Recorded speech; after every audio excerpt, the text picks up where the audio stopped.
ہیرا منڈی کی نعت اتروائی کی رسم کیا ہے؟ طوائفیں یہ رسم کیسے ادا کرتی تھیں؟ بھارت کے معروف ہدایتکار سنجے لیلا بنسالی اپنی فلموں کے ذریعے ثقافت، تاریخی روایات اور لوک کہانیوں کی بہترین نمائندگی کرنے کے لیے جانے جاتے ہیں۔ ان کی پہلی ویب سیریز ہیرا منڈی بھی تقسیم سے پہلے ہندوستان کی ہیرا منڈی کی عکاسی کرتی ہے۔ ہیرا منڈی کا کلچر انتہائی باریکی سے دکھایا گیا ہے۔ وہیں دیگر چیزوں کے ساتھ ساتھ نعت اترائی کی رسم بھی شائقین کی توجہ حاصل کرنے میں کامیاب رہی، جو اس بات کو جاننے کے تجسس میں نظر آئی کہ لاہور کی ہیرا منڈی میں اس رسم کی تاریخی اور ثقافتی اہمیت کیا ہے، اور آخر میں یہ نعت اترائی کیسے ہوتی ہے۔ لاہور کی ہیرا منڈی میں ٹکسالی دروازے کے اندر شاہی قلعے سے پیوست چند گلیوں پر مشتمل ہے۔ تاریخی کئی سو سال پرانی ہے۔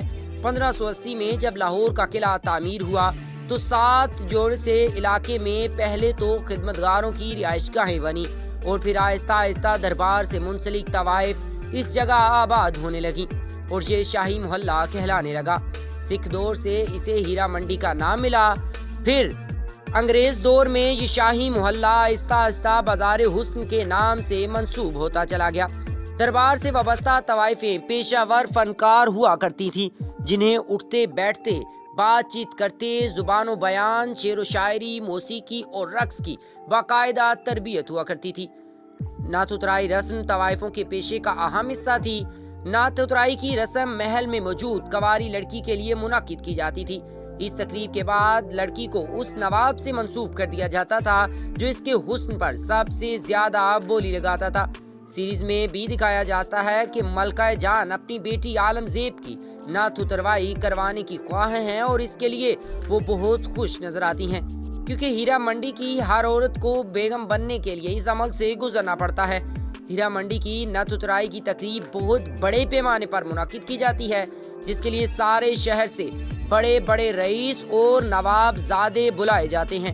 اس رسم میں نیلامی کے لیے پیش کی جانے والی لڑکی کو دلہن کی طرح تیار کیا جاتا تھا، جس سے قیمتی زیورات کے ساتھ ساتھ ناک کے بائیں جانب ایک بڑی نعت پہنائی جاتی ہے، جو کنوارے پن کی علامت ہوتی ہے۔ پھر نیلامی کا آغاز ہوتا ہے، جس میں شہر کے امیر ترین رئیس بولی لگاتے تھے۔ جس میں نوابوں نے سب سے زیادہ پیشکش کی، وہ نیلامی جیت کر خاتون کے ساتھ خوابگاہ میں جائے گا، اور پھر اس کے بعد خاتون آخری دم تک اسی نواب سے منسوب رہے گی۔